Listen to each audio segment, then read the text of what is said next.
اعوذ باللہ من الشیطان الرجیم بسم اللہ الرحمن الرحیم امن یجیب المضطر اذا دعاہ ویکشف السوء صدق اللہ العظیم۔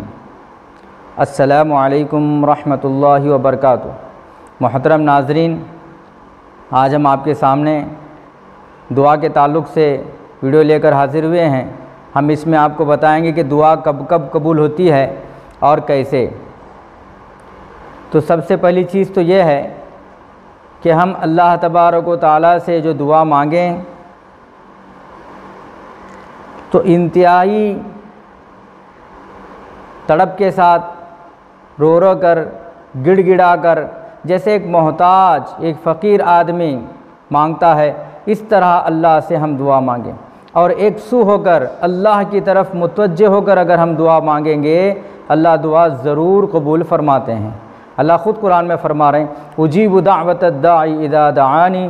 اللہ فرما رہے ہیں کہ جو اللہ کو پکارتا ہے، اس سے دعا مانگتا ہے، جب بھی دعا مانگتا ہے اللہ اس کی دعا قبول فرماتے ہیں۔ تو اب دعا قبولیت کی شکلیں کیا کیا ہیں؟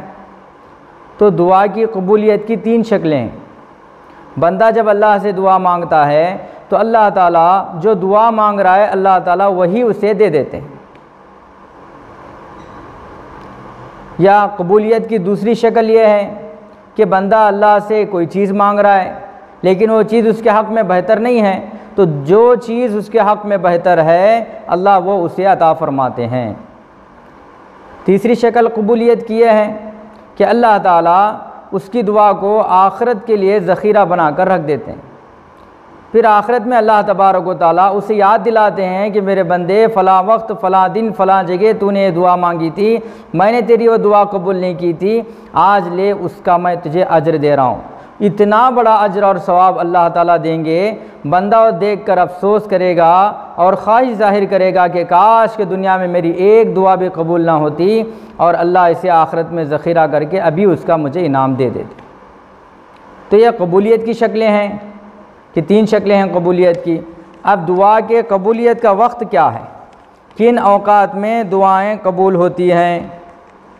تو اس کے بہت سارے اوقات احادیث میں بتائے گئے، مختلف روایتیں ہیں، بخاری شریف میں، مسلم شریف میں، ابو داؤد شریف میں، ترمذی شریف میں، ابن ماجہ میں، بہت ساری وہ روایتیں ہیں اور اس میں اوقات بتائے گئے۔ تو دعا کی قبولیت کے اوقات میں سے ایک وقت وہ تہجد کا وقت ہے۔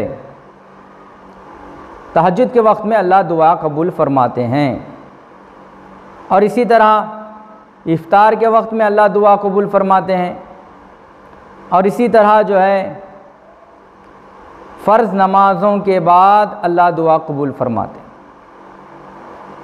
اور اذان اور اقامت کے درمیان اللہ دعا قبول فرماتے ہیں، سجدے کی حالت میں اللہ دعا قبول فرماتے ہیں، میدان جنگ میں اللہ دعا قبول فرماتے ہیں، اور اسی طرح عرفہ کے دن عرفہ کے میدان میں اللہ دعا قبول فرماتے ہیں، اور لیلۃ القدر میں اللہ دعا قبول فرماتے ہیں، اور اسی طرح لیلۃ الجائزہ میں یعنی رمضان کی آخری رات، اس میں اللہ تبارک و تعالیٰ بندے کی دعا قبول فرماتے ہیں۔ اس کے علاوہ جمعہ کے دن اللہ دعا قبول فرماتے ہیں۔ جمعہ کے دن ایک گھڑی ہوتی ہے جس میں اللہ دعا قبول فرماتے ہیں، بخاری کی روایت ہے۔ اس کے علاوہ ایک روایت میں ہے کہ وہ جو وقت ہے وہ عصر اور مغرب کے درمیان کا وقت ہے جس میں اللہ دعا قبول فرماتے ہیں۔ اسی طرح جمعہ کے دن دونوں خطبوں کے درمیان میں اللہ دعا قبول فرماتے ہیں، اور اسی طرح سفر کی حالت میں اللہ دعا قبول فرماتے ہیں۔ کوئی سفر کی حالت میں ہے، دعا کر رہا ہے، اللہ دعا قبول فرماتے ہیں۔ زمزم کا پانی پیتے وقت اللہ دعا قبول فرماتے ہیں، اور اسی طرح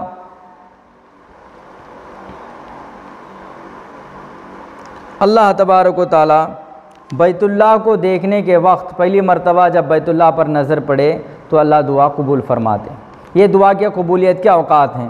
تو ہم خصوصیت سے رمضان کے اس مہینے میں ان اوقات پر غور کریں، اور جتنے اوقات دعا کی قبولیت کے ہیں اس میں دعا کریں، تہجد کے وقت میں کریں، افطار کے وقت میں کریں، دونوں نماز اور نماز کے فرض نمازوں کے بعد دعا کریں، اذان اور اقامت کے درمیان دعا کریں، جمعہ کے دن عصر کے بعد سے مغرب کے وقت تک دعا کریں، اور اسی طرح جتنے اوقات بتائے گئے ہیں ہم دیکھ کر اس میں اللہ سے مانگیں اور اس کی ہم قدر کریں، کیونکہ جو ہے اللہ تبارک و تعالیٰ یہ مہینہ ہر ایک کو اللہ نہیں دیتے۔ ہاں یہ نیکیوں کا سیزن ہے، اللہ کی رحمت کے اترنے کا جو ہے سیزن ہے، ہم اس کی قدر کریں۔ جیسے ہرن کا جو مشک ہوتا ہے ہرن کا، وہ ہمیشہ نہیں ہوتا، جب اس کے اندر مشک پیدا ہو جاتا ہے تو اب وہ ہرن قیمتی ہو جاتا ہے، تو اس کے جان کا خطرہ اور زیادہ بڑھ جاتا ہے۔ ویسے ہی یہ رمضان کا مہینہ آیا ہے تو اب جو ہے اللہ کی رحمتیں اتریں گی، اللہ کی نعمتیں اتریں گی، اللہ کے جو ہے برکات اتریں گے، تو ہمیں چاہیے کہ ہم اس کو قیمتی بنائیں۔ اللہ تعالیٰ سے دعا ہے کہ اللہ تعالیٰ ہم تمام کو اللہ سے خوب مانگنے کی توفیق عطا فرمائے۔